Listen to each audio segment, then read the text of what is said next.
Salve a tutti ragazzuoli e benvenuti in questo nuovo episodio di Extreme Metal News. Vi ricordo come sempre di iscrivervi al canale se volete rimanere aggiornati per quanto riguarda il mondo del metal estremo e anche per quello che riguarda la nostra musica. Inoltre volevo ringraziarvi per il traguardo dei 100 iscritti, che sebbene non sembri un numero eccezionale, in realtà stiamo creando pian piano una bellissima community. Ringrazio inoltre i Celtic Hills per avermi inviato questa bellissima maglietta, oltre ad un sacco di altre cose che però vi farò vedere in sede di recensione, e vi consiglio caldamente di guardare il video fino alla fine, perché davvero questa volta alla fine ci sarà una notizia bomba. Dopo avervi tediato così tanto, direi di iniziare con il video. Apriamo questa puntata con una notizia a dir poco deprimente.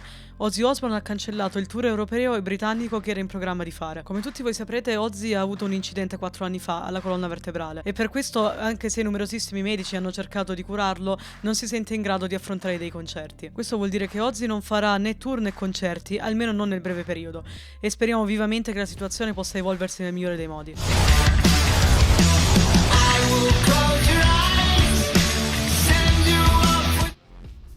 I Predatory Void pubblicano il singolo Struggling, che fa da apripista a quello che sarà il primo full length della band, ovvero Seven Keys to the Discomfort of Being. La band propone un death metal moderno, influenzato in alcuni frangenti da Doom e Funeral Doom, davvero bellissimi e accattivanti, almeno per quanto si sente ovviamente dal singolo. Non si conosce ancora la data di uscita dell'album, però spulciando un po' in rete ho visto che la band comunque lo prevede per maggio di quest'anno. I membri della band altro non sono che ex componenti di altri gruppi molto famosi, come gli Aborted e i Carnation. Inoltre il chitarrista fondatore della band faceva parte degli Outbreaker, quindi non certo gli ultimi arrivati.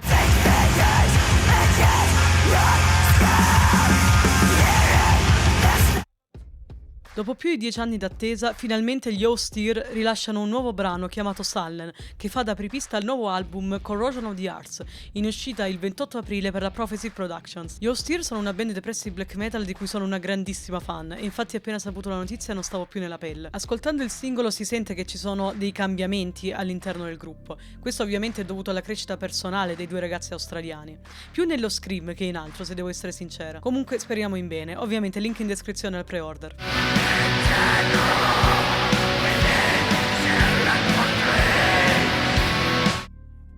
Gli Elestios, una band attiva dal 2020 a cavallo tra death, trash e power metal, ha rilasciato un nuovo singolo, In Cage, che fa da apripista a quello che sarà il nuovo album in uscita entro la fine del 2023 chiamato Road to Ecstasy. Sebbene siano attivi da poco, gli Elestios hanno subito catturato il pubblico, grazie alla loro qualità eccelsa sia di songwriting che di produzione. Vi consiglio quindi caldamente di dare un ascolto e una chance agli Elestios.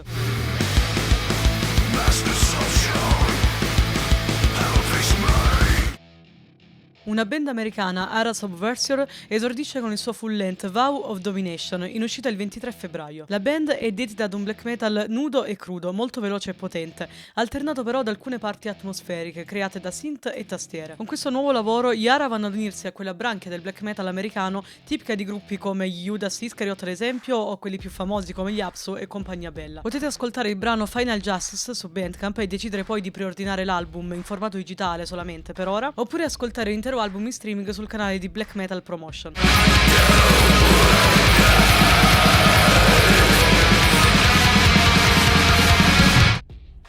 Interessantissimo debutto per i Blood of the Prophecy, una one-man band black metal a cavallo tra black, doom e atmosfere tipiche del depressive. L'album è stato rilasciato il 23 gennaio e segna un punto di partenza veramente niente male per il progetto. Prince of Tears, che è il ragazzo appunto a capo del progetto, ha militato per un po' come chitarrista negli Infernal Angels, quindi davvero niente male.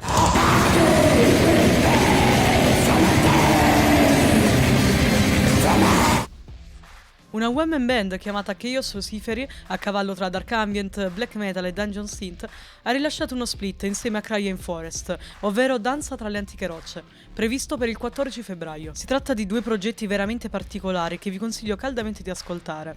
Inoltre è disponibile la versione in cassetta in edizione limitata, da preordinare già adesso. Ovviamente il link per il preordine è in descrizione, insieme a tutti gli altri link.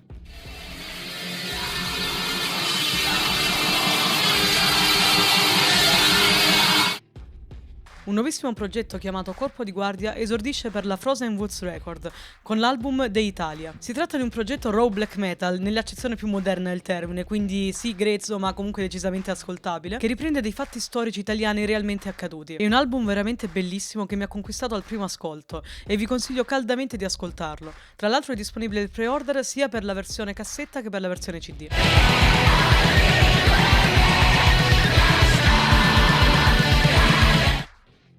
Dal 1 febbraio è disponibile l'album Fantasma, che vi annunciai sarebbe uscito e che per fortuna non ha saltato l'appuntamento. Marco, la mente dietro Obscurum Malum, è stato tanto gentile da inviarmi una copia fatta a mano, tra l'altro, che sicuramente vi starò facendo vedere in qualche modo. Tra l'altro mi ha anche richiesto una recensione, che farò più che volentieri, sempre sul canale di Heavy Metal Maniac.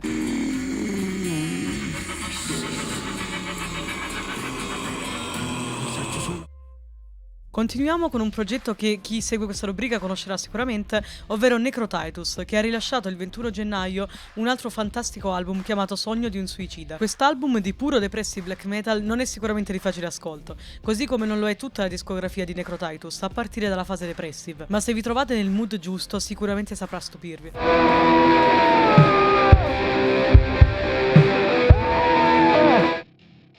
E chiudiamo con la notizia bomba che vi dicevo all'inizio. I Watain, storica band svedese attiva dal 98, arrivano in Italia per 3 imperdibili date. Questo sarà infatti un mini tour che prevederà 3 date, a Parma, in provincia di Verona e a Roma. I Watain ovviamente non hanno bisogno di presentazioni, sono una band storica che tra l'altro fecero scalpore e fanno tuttora scalpore per i live estremi che riescono a creare. Quindi mi raccomando, se avete la possibilità stiateci. Io vi lascerò tutti i link in descrizione per il preordine dei biglietti, che comunque partiranno dal 6 febbraio.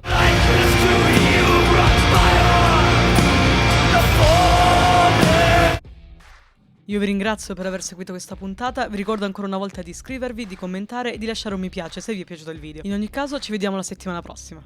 Lead the Fire!